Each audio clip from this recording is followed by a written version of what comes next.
निशानी क्योंकि पवित्रता नहीं ब्रह्म जीवन आदि स्थापना से लेके अभी तक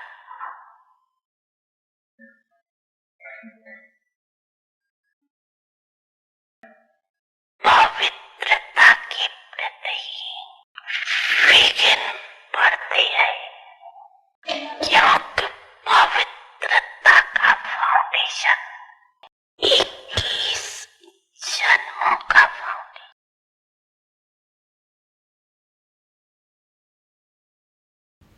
ओम शांति। पवित्रता की सुंदरता। ओम शांति। आज बाबा पतंगों यानी परवानों को देख रहे हैं और बाबा देख रहे हैं कि कैसे पतंगे आग यानी शमा में डुबकी लगा रहे हैं।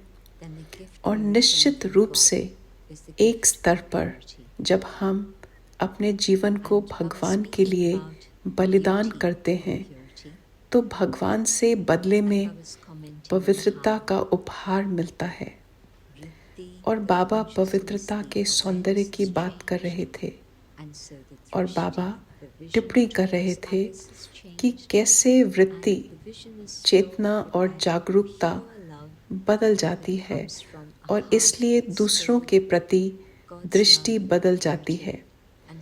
दृष्टि उस शुद्ध प्रेम से भर जाती है और उस हृदय से आती है जो ईश्वर के प्रेम और पवित्रता से भरा होता है, और इसलिए आंखें भी उस शुद्ध प्रेम को दर्शाती हैं। एक ऐसा प्यार जो सभी को एक घेरे में बांध सकता है और सभी को यह महसूस करा सकता है कि वे एक दूसरे के हैं और वे एक परमात्मा के हैं।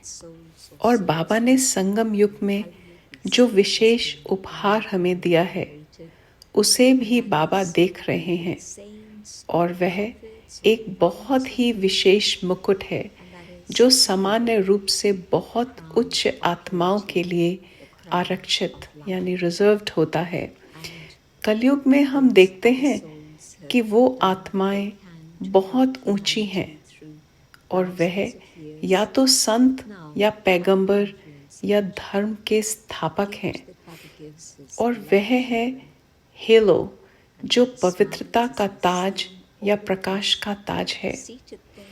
और उन आत्माओं ने हजारों वर्ष से मानवता की मदद करने के लिए जो कुछ भी किया है, लेकिन अब संगम पर वह उपहार जो बाबा अपने प्यारे बच्चों को देते हैं, और बाबा मुस्कुराते हैं क्योंकि वे हम सभी को इस ताज के लिए और हमारे सिर के ऊपर पवित्रता के प्रकाश के इस प्रभामंडल के लिए बैठे हुए देख रहे हैं। भगवान को समर्पण करने वालों पर प्रकाश के इस ताज को देखकर बाबा कितने प्रसन्न होते हैं। जिन्होंने उस प्रेम की लौ में डुबकी लगाई है, और मेरे लिए केवल एक ही है, उस एक के अलावा और कोई नहीं है। मैं इसी का इंतजार कर रही थी। यह वही है जो मैं ढूंढ रही थी और अब पाया है, या यूं कहें कि मेरी माँ और पिता ने मुझे ढूंढ लिया है। बाबा मुझे ढूंढते हुए आए और मुझे मिल गए, और उस क्षण से जब मैं पवित्रता की नींव, पवित्रता की विशेषता के साथ ब्राह्मण बन गई, बाबा ने मुझे प्रकाश के इस ताज से आशीर्वाद दिया, क्योंकि यह हेलो पवित्रता से जुड़ा हुआ है। और हाँ, दुनिया के हजारों करोड़ों अरबों लोगों में से बाबा कहते हैं कि उनके बच्चे सबसे ज़्यादा पवित्र हैं। हो सकता है कभी कभी हम संघर्ष कर रहे हों, शायद कभी कभी हम आंतरिक स्तर पर लड़ रहे हों, अपने आप से लड़ रहे हों क्योंकि हमारी भाव और भावनाएं हमें एक तरफ ले जा रही हैं और हमारी अंतरात्मा और ज्ञान, हमारी समझ हमें एक अलग रास्ते पे ले जाती है। और इसलिए मैं बस इतना ही याद रखूं कि मैं वह पतंगा परवाना हूँ जिसने लौ क्षमा में डुबकी लगाई है, तब संघर्ष खत्म हो जाता है। मैं भगवान को खोज रही थी और भगवान ने मुझे खोज लिया और अब मैं भगवान की बन गई हूँ। क्या मैं अब ईश्वर के इस उपहार को स्वीकार कर सकती हूँ? ताज, पवित्रता का प्रभा मंडल, जो मेरे पास अब तक की सबसे श्रेष्ठ चीज है।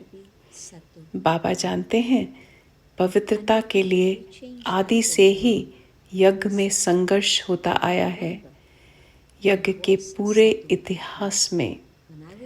और निश्चित रूप से यह पूरी तरह से समझ में आता है, जैसे कि कलयुग के अंत में जब चीज़ें बिल्कुल गड्ढे के नीचे गिरी होती हैं, जब अशुद्धता हर जगह होती है और इतने अलग अलग तरीकों से व्याप्त होती है।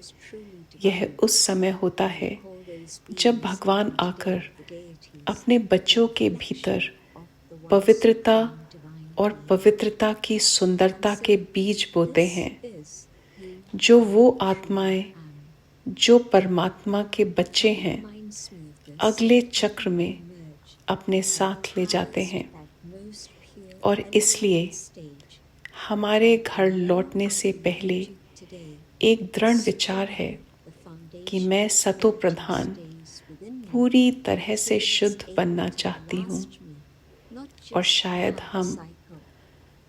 हम अपनी पुरानी सोच को बदल दें और हम कहते हैं कि मुझे याद है कि मैं सतो प्रधान थी जब मैं अपने घर में थी।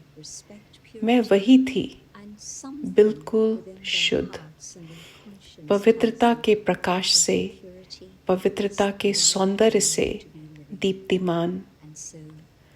और बाद में जब मैं सृष्टि चक्र में उतरी, उस समय मेरी सुंदरता इतनी अद्भुत थी कि वास्तव में मैं दिव्य थी। मैं आज भी उन प्राणियों को देवता कह सकती हूँ जो एक सर्वोच्च परमात्मा का प्रतिबिंब थे। और इसलिए ये वही है जो मैं वास्तव में हूँ। बाबा मुझे इसकी याद दिलाते हैं ताकि मैं उस उच्चतम, सबसे पवित्र, श्रेष्ठ स्थिति में स्थित हो सकूं। और जितना अधिक मैं इसे आज इमर्ज करती हूँ, पवित्रता की नींव मेरे भीतर उतनी ही मजबूत रहती है कि यह मुझे केवल आधा कल्प ही नहीं, बल्कि मुझे लगता है कि मुझे कलयुग के अंत में भी चलाने में सक्षम है। देवता आत्माएं जो 84 जन्मों के चक्र से गुजरी हैं, उनमें अभी भी पवित्रता के लिए प्यार है। वो पवित्रता का सम्मान करते हैं और उनके दिल और उनके विवेक के भीतर कुछ उन्हें बताता है कि पवित्रता जीने का सही तरीका है। और इसलिए बाबा मुझे याद दिला रहे हैं कि यह मेरी मूल और स्वाभाविक अवस्था है।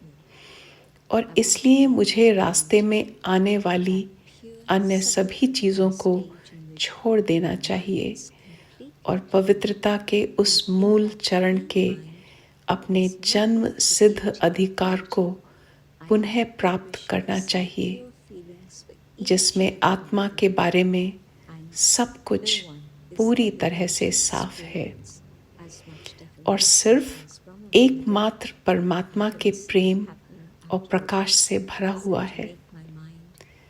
मन के बारे में सोचो और मन कितना सुंदर और रचनात्मक है। जब मन में पवित्रता हो और कुछ भी नकारात्मक हो, तो केवल ब्रह्मचर्य पर ध्यान न दें, उसके आगे ब्रह्मा आचार्य का अनुसरण करें। क्या ब्रह्मा बाबा मेरे शिक्षक हैं और क्या मैं उनके नक्शे कदम पर चल रही हूँ, जो मेरे प्यारे पिता और शिक्षक हैं? हाँ, मैं जानती हूँ परमात्मा सर्वोच्च शिक्षक है, लेकिन ब्रह्मा बाबा ने हमें यहाँ मानव जगत में दिखाया जब बाबा के खिलाफ मानहानि हुई कि बाबा की स्थिति पूरी तरह से शुद्ध थी। उनके पास हर एक के लिए शुभकामनाओं और प्यार के अलावा कुछ नहीं था।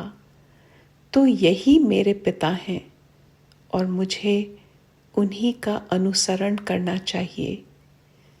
आज अगर ऐसे लोग हैं जो मुझे दुख और पीड़ा देना चाहते हैं, तो क्या मैं उनके प्रति अपनी पवित्रता, अपनी दृष्टि, अपने दृष्टिकोण, अपने प्रकंपनों को प्रभावित होने दूंगी?